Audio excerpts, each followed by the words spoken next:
नमस्ते बच्चों, आज हम कक्षा 7 बाल महाभारत का पाठ 39 कर रहे हैं, जिसका नाम है युधिष्ठिर की वेदना।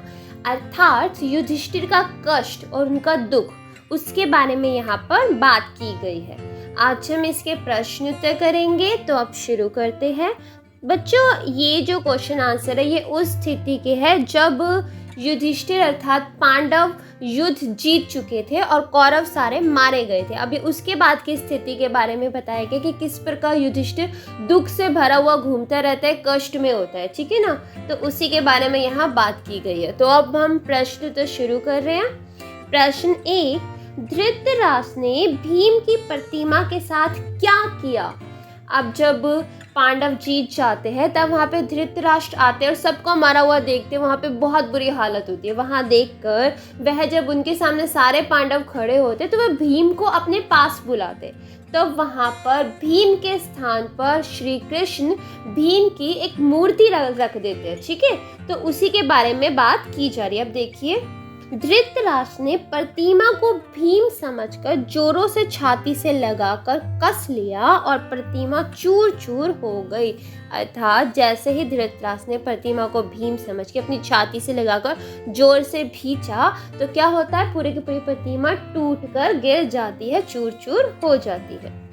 प्रश्न 2, श्री कृष्ण ने धृतराष्ट्र के पास भीमसेन के स्थान पर लोहे की एक प्रतिमा क्यों भिजवाई थी। प्रतिमा होती मूर्ति, ठीक है ना, लोहे की मूर्ति रखी गई थी।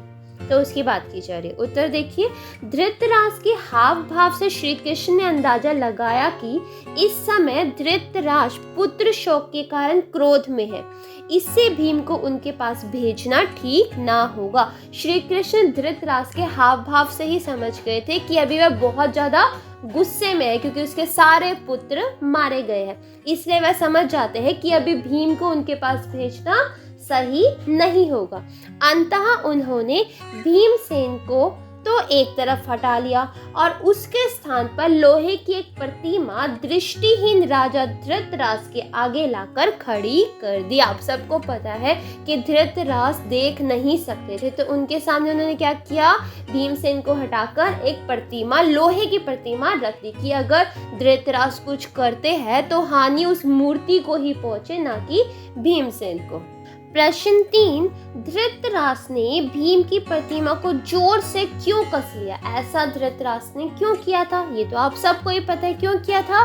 क्योंकि उनको याद आ गया था कि भीमसेन ने उनके बहुत सारे पुत्रों को युद्ध में मार गिराया है, जिसके कारण वो क्रोध में आ गए थे। इस कारण से उन्होंने भीम की प्रतिमा को जोर से कस लिया था।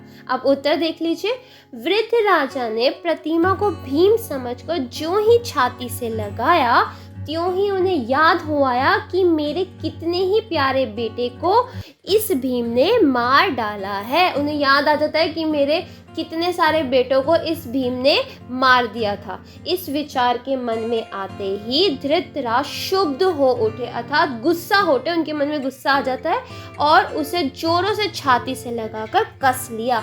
और क्या होता है उसका नतीजा, जो प्रतिमा होती है, लोहे की प्रतिमा होती है, वो भी चूर चूर हो जाती है। प्रश्न 4, युधिष्ठिर स्वयं को दोषी क्यों मान रहे थे और उन्होंने क्या निश्चय किया। उत्तर देखिए, युधिष्ठिर के मन में यह बात समा गई थी कि हमने अपने बंधु बांधवों अर्थात अपने रिश्तेदारों, साथियों को मारकर राज्य पाया है। युधिष्ठिर के मन में ये बात बैठ गई थी कि हमें राज्य कैसे मिला है, अपने ही प्यारे रिश्तेदारों को मारकर, अपने भाइयों को मारकर हमें राज्य मिला है।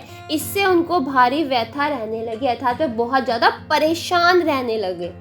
अंत में उन्होंने वन में जाने का निश्चय किया ताकि इस पाप का प्रायश्चित हो सके। अंत में युधिष्ठिर निश्चय करते हैं कि वे वन में चले जाएंगे और इस पाप का प्रायश्चित करेंगे। अब आता है प्रश्न 5, अर्जुन ने युधिष्ठिर को वन ना जाने के लिए क्या कहकर समझाने की कोशिश की। अब जब सब भाइयों को पता चलता है कि युधिष्ठिर ने वन में जाने का निश्चय किया, तो सब परेशान हो जाते हैं कि अभी तो हमें राज्य मिला है, अभी तो हमने राज्य का भोग भी नहीं किया और इतनी जल्दी भ्राता वन में जाने का निश्चय कर बैठे, हम कैसे अपने भाई को जाने दे सकते हैं। तो वह उन्हें समझाने की कोशिश करने के लिए आना शुरू करते हैं। तो सबसे पहले अर्जुन होता है जो युधिष्ठिर को समझाने की कोशिश करता है। वो देखिए कैसे। अर्जुन ने गृहस्थ जीवन अर्थात पारिवारिक जीवन का माता पिता बच्चों के साथ वाला, वो होता है गृहस्थ जीवन। गृहस्थ जीवन की श्रेष्ठता अर्थात उसके फायदे पर प्रकाश डालकर समझाने की कोशिश की। अर्जुन ने समझाने की कोशिश की कि गृहस्थ जीवन सबसे अच्छा होता है, सबसे ज़्यादा उपयोगी है। वो अपनी बातें 1000 तर्कों के द्वारा उन्होंने समझाने की कोशिश की। फिर आता है प्रश्न 6, भीम और नकुल ने किस प्रकार युधिष्ठिर के समक्ष अपनी बात रखी। अब भीम और नकुल भी अपनी बात समझाने की कोशिश करते हैं, वह देखिए कैसे। भीम ने कटु वचनों द्वारा अर्थात कठोर वचनों द्वारा, ठीक है, गुस्से में समझाने की कोशिश की। और नकुल ने प्रमाण पूर्वक अर्थात उनके सामने प्रमाण रखे बहुत सारे और यह सिद्ध करने का प्रयत्न किया कि कर्म मार्ग न केवल सुगम है बल्कि उचित भी है, अर्थात कर्म मार्ग ही सबसे अच्छा है और उचित भी। कर्म कौन सा मार्ग है? काम करने का, अर्थात ये जो हमारा जीवन है ना, ये होता है कर्म जिसमें हम कार्य करते हैं, ठीक है ना, यही हमारा कर्म मार्ग है। तो वह समझाने की कोशिश करता है कि कर्म मार्ग सबसे अच्छा है और उचित है, जबकि संन्यास मार्ग कटीला और दुष्कर है। बल्कि संन्यास मार्ग अर्थात सारी दुनिया को छोड़ छाड़ के निकल जाना, जंगलों में सन्यासी बन जाना, वो कहते हैं वो बहुत ज्यादा कठोर है और दुष्कर भी है, अच्छा भी नहीं है। तो हमें कर्म मार्ग ही अपनाना चाहिए। तो इस प्रकार भाइयों ने युधिष्ठिर को समझाने की कोशिश की। प्रश्न 7, धृतराष्ट्र शोक विह्वल क्यों हो गए? कृष्ण ने उन्हें कैसे शांत किया? अब उत्तर देखिए। धृतराष्ट्र को लगा कि क्रोध में आकर मूर्खतावश उन्होंने भीम की हत्या कर दी। अब आपको याद होगा, अभी हमने पढ़ा था कि क्या करते हैं धृतराष्ट्र, भीम की प्रतिमा को, उनको लगता है भीम ही है और उन्हें अचानक से याद आ जाता है कि इसने मेरे बेटों को मारा है, तो वह उसे जोर से छाती से लगाकर भींच देते हैं और उसे चकनाचूर कर देते हैं। लेकिन जैसे चकनाचूर कर देते हैं उन्हें तभी की तभी याद आता है मैंने ये क्या कर दिया, मैंने क्रोध में आकर भीम को मार डाला। इस कारण वे बहुत ज़्यादा शोक में डूब जाते हैं, बहुत ज़्यादा रोने धोने लग जाते हैं, उन्हें बहुत दुख होता है इस चीज़ का। अब इस पर श्री कृष्ण धृतराष्ट्र से कुछ कहते हैं, देखिए क्या कहा श्री कृष्ण ने। राजन क्षमा करे, वे कहते हैं राजन मुझे माफ करे, मुझे पहले से ही मालूम था कि क्रोध में आकर आप ऐसा काम करेंगे। वे कहते हैं श्री कृष्ण मुझे पहले से ही पता था कि आप ऐसा ही कुछ करेंगे, इसलिए उस अनर्थ को टालने के लिए अर्थात जो गलत होने वाला है उसको टालने के लिए मैंने पहले से ही उचित प्रबंध कर रखा था, मैंने पहले से ही तैयारी कर रखी थी। आपने जिसको नष्ट किया वह भीमसेन का शरीर नहीं बल्कि लोहे की मूर्ति थी। वे कहते हैं आपने जिसे मारा है वह भीमसेन का शरीर नहीं है बल्कि लोहे की मूर्ति है। आपके क्रोध का ताप उस पर ही उतरकर शांत हो गया। वे कहते हैं जो आपका क्रोध का ताप था, आपकी गुस्से की आग थी, वह उस मूर्ति पे उतर के शांत हो गई है। भीमसेन अभी जीवित है। तो ये बात श्री कृष्ण धृतराष्ट्र को बताते हैं ताकि वह शांत हो जाए, उनका शोक कम हो जाए। प्रश्न 8, युद्ध में विजय पाकर भी युधिष्ठिर खुश क्यों नहीं थे? ऐसा क्या कारण था कि युद्ध में विजय पाकर भी युधिष्ठिर खुश नहीं थे? उत्तर देखिए। युधिष्ठिर के मन में यह बात समा गई थी कि हमने अपने बंधु बांधवों को मारकर राज्य पाया है। इससे वह बहुत परेशान रहने लगे।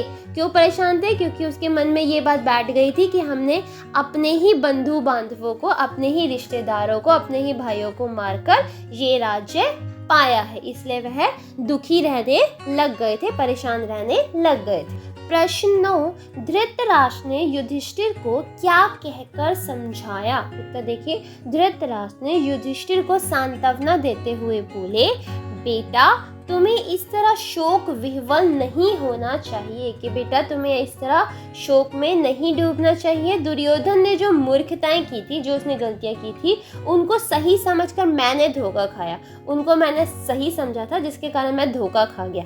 इस कारण मेरे 100 के 100 पुत्र उसी भांति काल कवलित हो गए, अर्थात मेरे सारे 100 के 100 के पुत्र, मेरे पूरे 100 पुत्र मारे गए। जैसे सपने में मिला हुआ धन नींद खुलने पर लुप्त हो जाता है, वह कहते हैं जिस प्रकार सपने में मिला हुआ धन नींद खुलते ही अर्थात आंख खुलते ही हमारे पास नहीं होता, गायब हो जाता है। अब तुम ही मेरे पुत्र हो, वह कहते हैं अब तुम ही हो मेरे पुत्र, इस कारण तुम्हें दुखी नहीं होना चाहिए, इसके कारण तुम्हें अब दुखी नहीं होना चाहिए। ये बात वह समझाने की कोशिश करते। प्रश्न 10, गांधारी ने द्रौपदी से क्या कहा? अब जब गांधारी से द्रौपदी मिलती है तो फिर द्रौपदी भी बहुत ज़्यादा दुखी होती है, शोकग्रस्त होती है, वो भी रो रही होती है, बिलख रही होती है, क्योंकि उसके सारे पुत्र मारे जाते हैं और गांधारी की भी यही स्थिति होती है। तब गांधारी द्रौपदी से क्या कहती है वह देखिए। गांधारी ने द्रौपदी से कहा, बेटी दुखी ना हो, मैं और तुम एक जैसी ही है, कि हम दोनों एक जैसे ही है, हमें सांत्वना देने वाला कोई नहीं है। इस सब की दोषी तो मैं ही हूँ। वे कहते इन सब का कारण तो मैं ही हूँ, मेरे ही दोष के कारण आज स्कूल का सर्वनाश हुआ है। वह कहती है मेरे ही कारण स्कूल का सर्वनाश हुआ है, पर अब अपने को भी दोष देने का क्या लाभ। लेकिन अब दोष देने का क्या लाभ, जो होना था वो तो हो गया। इस प्रकार वह द्रौपदी को समझाने की कोशिश करती है। तो बच्चों, ये थे हमारे प्रश्न उत्तर। उम्मीद है आप सबको समझ आए होंगे। फिर भी कोई डाउट हो आप कमेंट बॉक्स में पूछ सकते हैं। अब अगर वीडियो पसंद आई हो तो लाइक करना और चैनल को सब्सक्राइब करना मत भूलना। धन्यवाद।